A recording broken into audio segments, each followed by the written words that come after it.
Please welcome Mahima Arora and Aarti Jha, and they'll be speaking on mastering prompts with feedback and Pydantic. Okay? Please give them applause.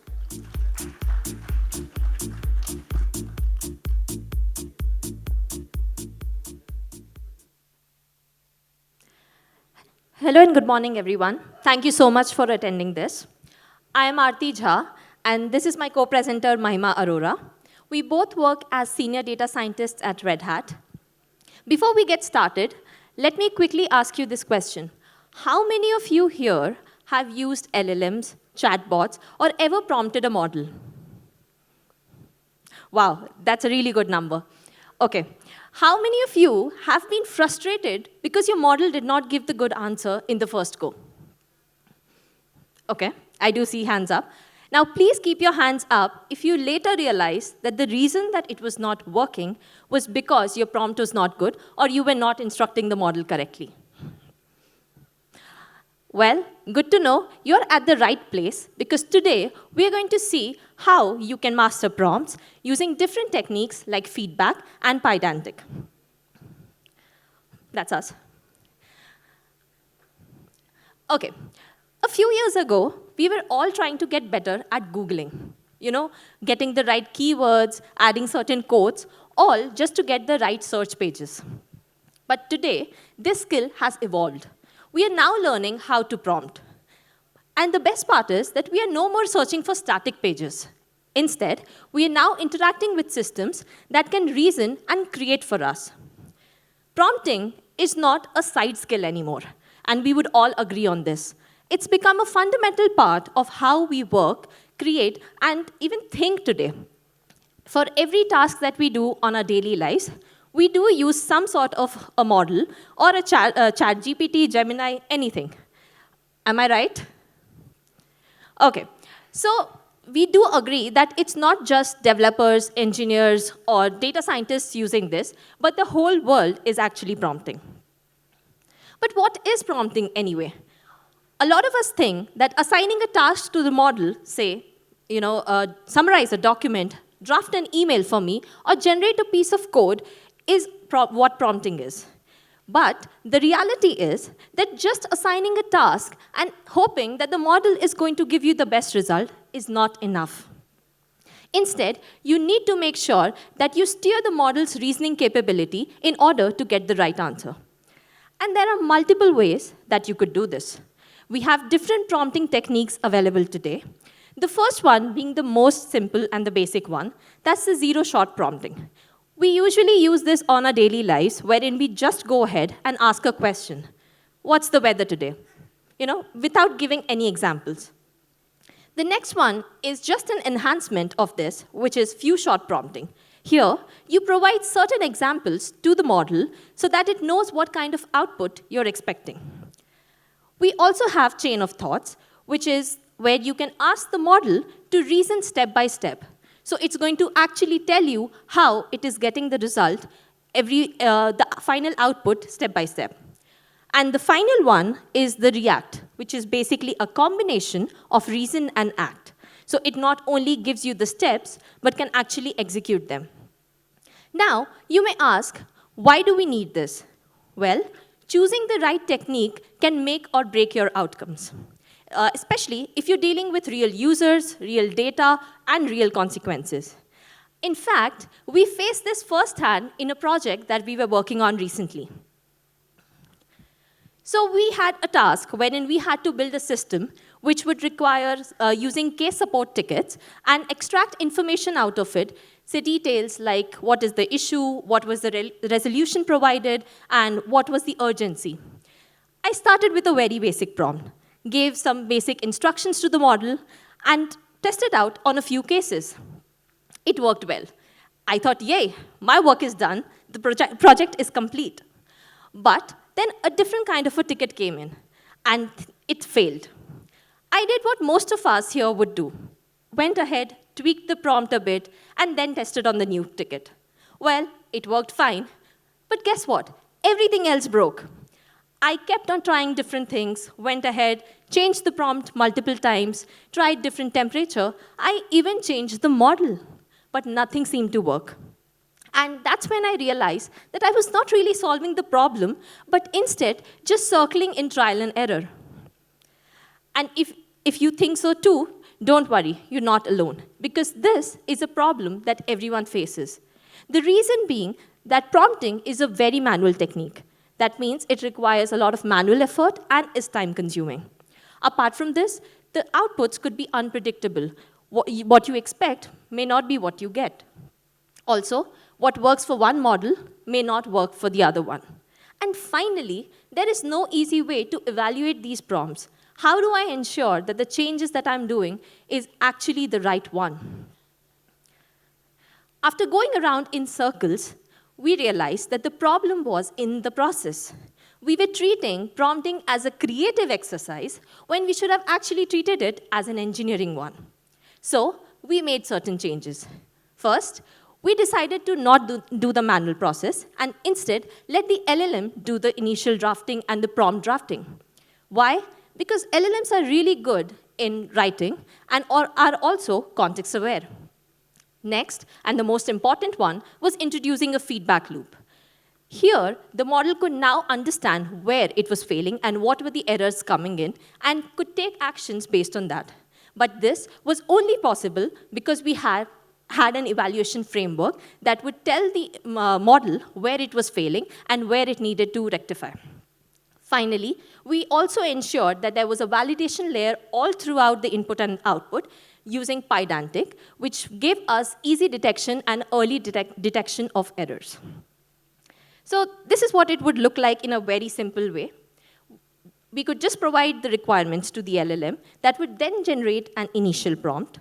This prompt would then be scored based on the evaluation metrics that we developed. And finally, based on that scoring, it would either go for a feedback loop and then refine the prompt, or that would be a final prompt that you could go ahead and use. Now, let's dive into each of these components one by one. Starting with the feedback loop. Well, Elon Musk once said that it's important to have a feedback loop where you're continuously thinking that what you have done and how could you do it better. And that's true for everything. You need to know where you're going wrong.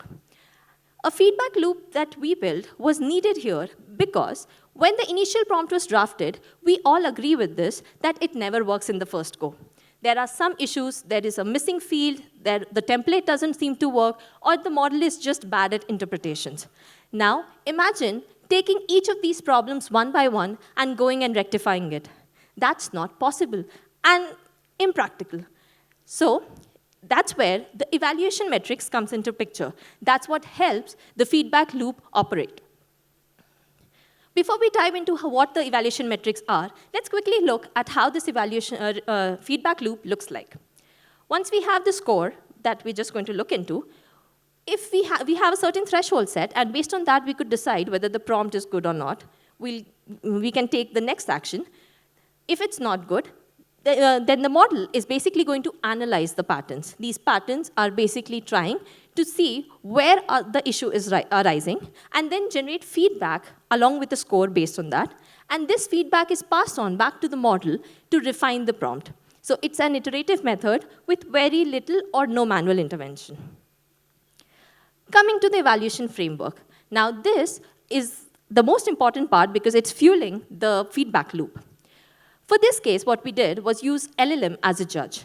Now, basically, if for anyone who does not know what that means, we use one LLM to judge another LLM, the outputs of another LLM. It could be any that you decide to go ahead with. The idea was to break down these scores into multiple different categories and have different criteria that we are judging this on. For example, we had the relevance, which basically checks if the answer is actually related to the question or not. Then we have accuracy to check if it is factually correct, completeness, whether the entire answer is complete or not. Coherence would just check if it's logical, and finally template, which can be beneficial in a lot of cases, and trust me, it helped us in the problem that we were trying to solve. We wanted a JSON, and this would definitely help there because it ensures if my template is being followed or not. I will now let Mahima take over. So now let's start with the most important part of our stack, that is Pydantic. So for those who haven't used it before, it's a Python library that uses type hints for data validation and serialization.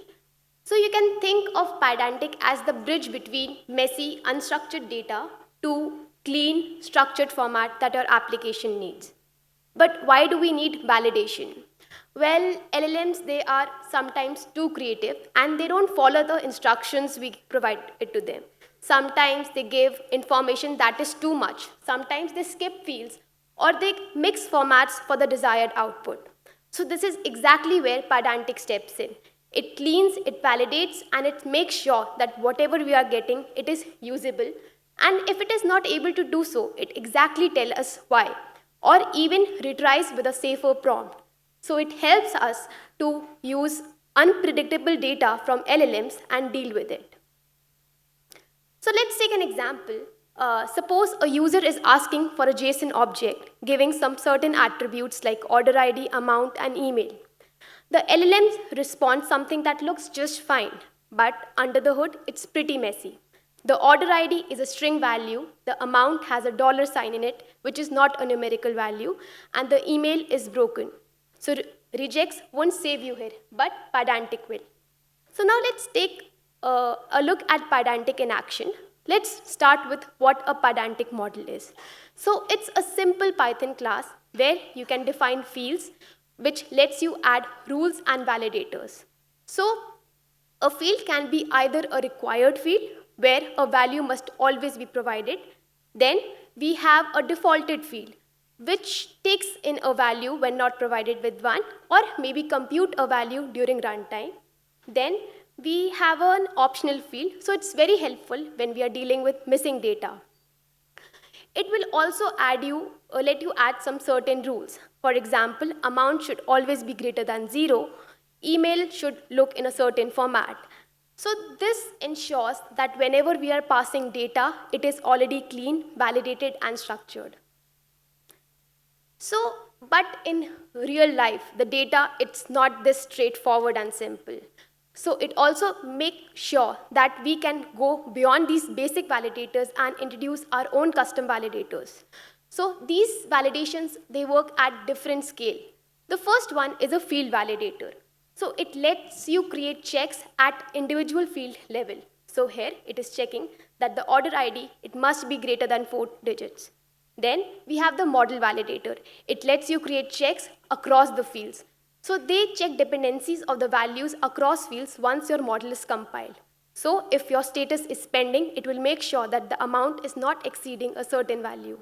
Then we have LLM-based validators. So these are the most interesting ones. Here we can use AI itself to do its own homework. So we can make use of LLMs to check whether the given free text, that is the product description here, is spammy or is a relatable one. So using these layered approaches and validators, we can adapt validation to any domain we are building on. So now here's the most important part. When we are dealing with invalid data, Pydantic won't just shrug in or let the data pass. It will stop the process. It will show us a clear error message as shown in these examples. It will tell what the error is and why it is happening. And this is extremely critical when we are dealing with AI pipelines or JSON outputs from APIs, where the output of one step becomes the input to the next. So if the output is very bad, then the next step breaks. So here it makes sure that each handoff is clean and reliable. So you can think of this as a spell checker in your device. You can obviously spot your own mistakes, but having it underlined before you hit the send button, it saves you from those embarrassing typos. So this is exactly what Pydantic is doing for us. It is converting that free-form text to API-safe data that your application needs. So far we have discussed this idea conceptually. Now let's see how we have implemented this and built this system. So we have built a robust modular framework using open source components. At the core, that is the orchestration layer, we are using LangGraph. So it is like a conductor for your agent. It will manage the state workflows and the agent workflows. In the model runtime, we are using Ollama. It lets you run your LLMs locally in your system, ensuring privacy. In the validation layer sits Pydantic. It lets you enforce your schema just as we discussed. For the UI layer, we are using Streamlit. It lets you build interactive web-based interfaces. So using these components, we can build a system that's flexible, reliable, and easy to scale. So now here how all the pieces, they come together and make the system work. Now let's go through the implementation architecture step by step. Initially, the user will provide us with the prompt requirements that will contain how the prompt they require, and also some sample inputs and expected output sets, and the quality threshold criteria. So this criteria is provided at an individual metric level and at overall performance level. So once this is provided, the LLM sets up, the configuration is validated, and the first version of the prompt is being generated. So using this prompt, we generate answers for the sample inputs provided by the user. Once we receive the answers for this, then this is passed to the multi-metric evaluation system, where we are using LLM as a judge approach that uses multiple metrics that ranges across completeness, relevancy, accuracy, and any other custom metric you can set over here. So once these scores are ready for us, they are matched to a threshold criteria. If they are passing at an individual level and at overall performance level, then great. We have our optimized prompt, we save the prompt, and we generate a detailed analysis of the entire process. But if it is not passing the threshold criteria, the loop will run automatically. It will generate a feedback, and it will refine the prompt and again reevaluate on it. So this loop continues till we reach a quality threshold that we are looking for. So this is how we can get rough drafts of prompts to production-ready prompts. Now let's take a look at the demo where we have used a simple use case of generating one-line headliners for news articles.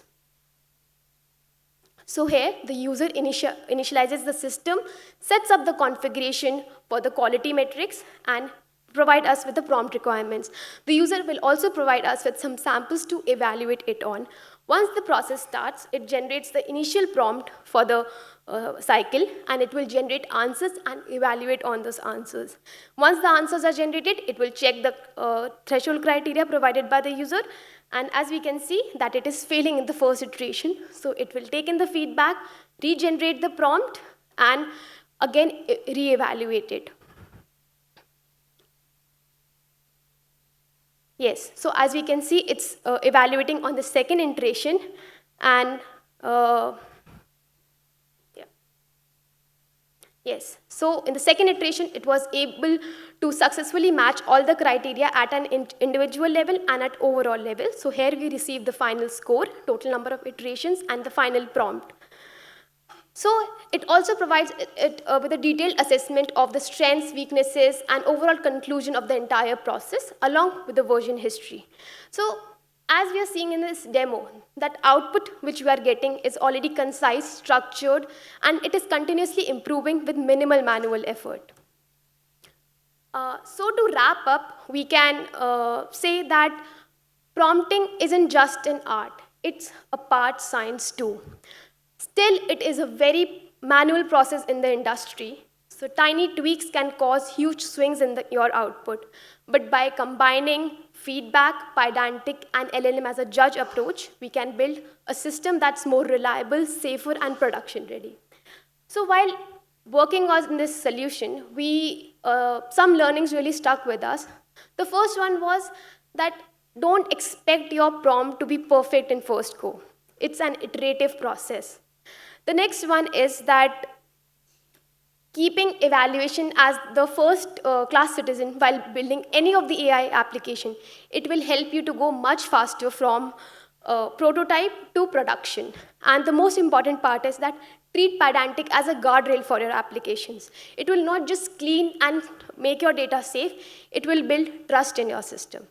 So the bigger picture over here is that prompting, it can be messy, but with right validation and feedback, we can generate prompts that are easy to scale and we can tame it better. So yeah, that's it from our end. We have open sourced our code. We have created blog posts to explain the system in detail. We have also attached reference to all the open source components which we have used to build this system. You can go through this later. Yeah, thank you so much for your time. We are open for questions.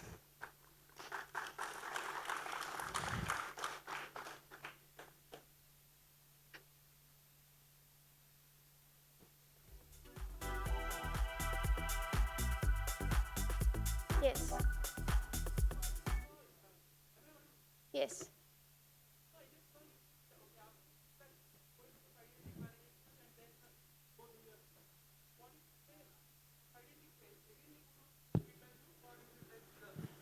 Yes. So we can add conditions where it can handle these errors automatically or it can just raise it. Yes.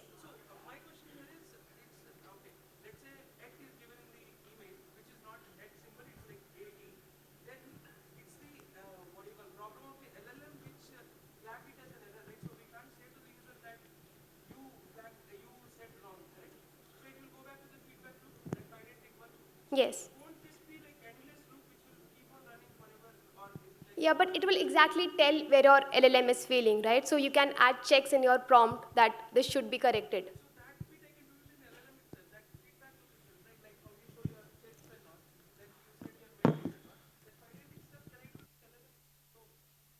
You can do it, but you will still need a step of validation before you are 100% sure that the final output is correct.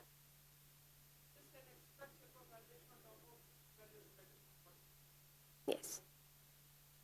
Yes.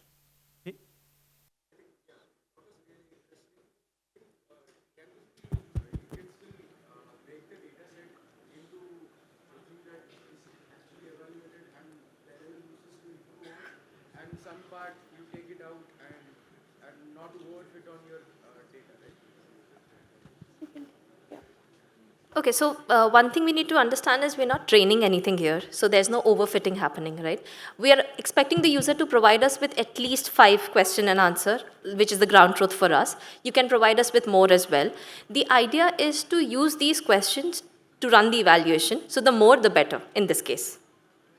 What I think meant was the prompt that LLM comes up with, it should not just work on that limited set.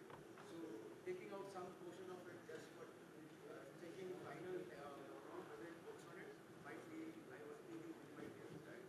Okay, so again, these question and answers are not going as examples to the models. The LLM is not aware of it. This is only being passed to the LLM as judge for evaluation. So what goes to the final model that's drafting the prompts is just the feedback as to what is to be done.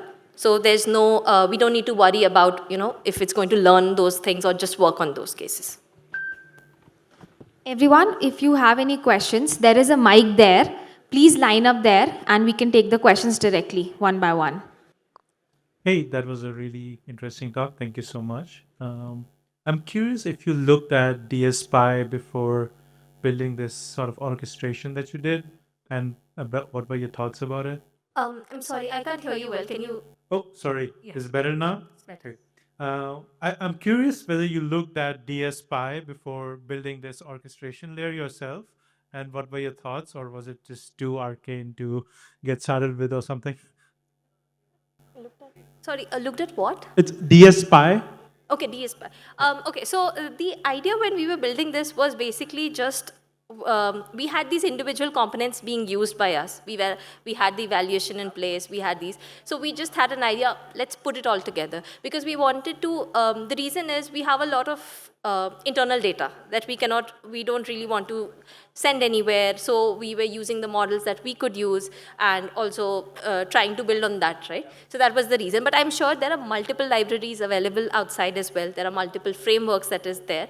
But for anyone who's a beginner who wants to have something of their own just on their local, it's pretty easy. You just need to run the Streamlit app, just one line command, and then you can go ahead and work with it. Nice. Thank you so much. Yeah. Hello? Hello? Yeah, so my question is about the thresholds. How do we decide the thresholds, and can you give me an example? Okay, sure. So the use case that I was talking about, the support case that we were building, we expected a JSON output, right? Now, LLMs, you can provide LLMs with this case that I want a JSON output, but there is no guarantee, right? Sometimes they would include double quotes right in between as well. That could break your entire JSON configuration. Now, in such cases, probably template or the format match test becomes very important for me. So I would want a really high threshold for that. Whereas maybe something else, for example, completeness, or completeness would be something that a chatbot would require more, but say not in a summarization use case. So based on the use case that you are trying to solve, you have to come up with these cases, understanding what each of these metrics do. You need to come to that final decision that which one matters for you. That's why it's configurable. You can add new metrics as well. If you think there is something that these 5 metrics are not able to provide, you can definitely add more as per your interest or requirement, right? But the thresholds are quantified, right? Like 0.92% threshold is met. So how do we think in terms of abstract and convert into a quantifiable threshold? Okay, so usually what happens is when we build any system for production level as well, we have like a decision made, right? Like 70% accuracy is good for me. 80% accuracy is good. If I hit that 80% accuracy, I can push it to production. I don't, because 100% is something that you will never get, right? That's what LLMs, that's one drawback of using LLMs. Yeah. So you'll have to, this is an iteration, it will have to come from you based on your use case that you're trying to solve and as to how critical it is for you. Thank you. Yeah. Hi. So first of all, thanks for the talk. It was really engaging. So as for the question, you mentioned in the start that one prompt doesn't fit all the models, and that's a big concern. But as for the LLM as judge, in your experience, we would need, I think, better models which we are using as judge. So in your experience, what models were able to act as a good judge? So, like for our production level systems, we are using Prometheus model. So it's built on mixtural model, and it is trained on just evaluation tasks. So that's an open source model you can refer to. Other than that, you can use bigger models such as Gemini, GPT for your evaluation tasks. Got it. Thank you. Hi, am I audible? Yeah. Hi, wonderful talk. So my question was around, as you mentioned, like along with a combination of this Pydantic and LLM as a judge, we can build better prompts and have a more systematic approach to developing prompts. And I really like this idea. So do you think like we can sort of divide the task between what are some of the things that Pydantic would do better in terms of validation, and some of the things I don't want to check everything through a LLM as a judge. So what is that categorization according to your experience? So, using just LLMs won't work, right? You have to provide inputs to LLM in a certain format. So, Pydantic will work both for inputs and outputs, and it is not just for LLMs. You can even use it for API data, JSON objects. So, where you need the structure to be in a certain format so that the next step fails, there you should involve more Pydantic, and we can there use LLM as a judge approach, that what is the best prompt over there. Okay, and a follow-up question, do you think like when combining these two approaches, it can also help me bring my cost down in terms of if I use a lot of LLM as a judge, it also adds on the cost, like especially if I'm using paid models? So, creating prompts is a one-time task, right? So, you just have to use it once, that LLM as a judge approach. You don't have to use every time you are prompting the final model. Okay, so it won't be something that I'm evaluating my output each time? Yes. It's not, okay. All right, thank you. Hello. Hi, great talk. So I had a question, like response from LLM are often not reproducible, right? So I wanted to understand how to ensure a reproducible response from an LLM for like, let's say a document digitization or any sorts of things without entering into a phase of hallucination. Can you please repeat your question? Yeah, sure. So response from an LLM is not always reproducible. It is not consistent. Yeah. Just in case, let's get a case where I want to have a reproducible, let's say I want to digitize a document which is working fine on my local instances where I am hitting the same LLM, but when I move my deployment to elsewhere, the responses are not consistent, like the way they are supposed to be. How to reach that without entering into a state of hallucination? So you can set the parameters such as temperature, top P to 0, and you can have the same responses every time. Sure. Even One thing to add is that, see, LLMs are non-deterministic, so it's never going to be that you'll get the same answer every time, right? That is one drawback that we have to accept when working with LLMs. You can obviously keep it very close to what you're expecting every time, but it won't be the same, no matter different techniques, right? We have already faced that issue ourselves. But definitely you can reduce the hallucinations by adding certain checks and, working on the hyperparameters. okay. Thank you very much.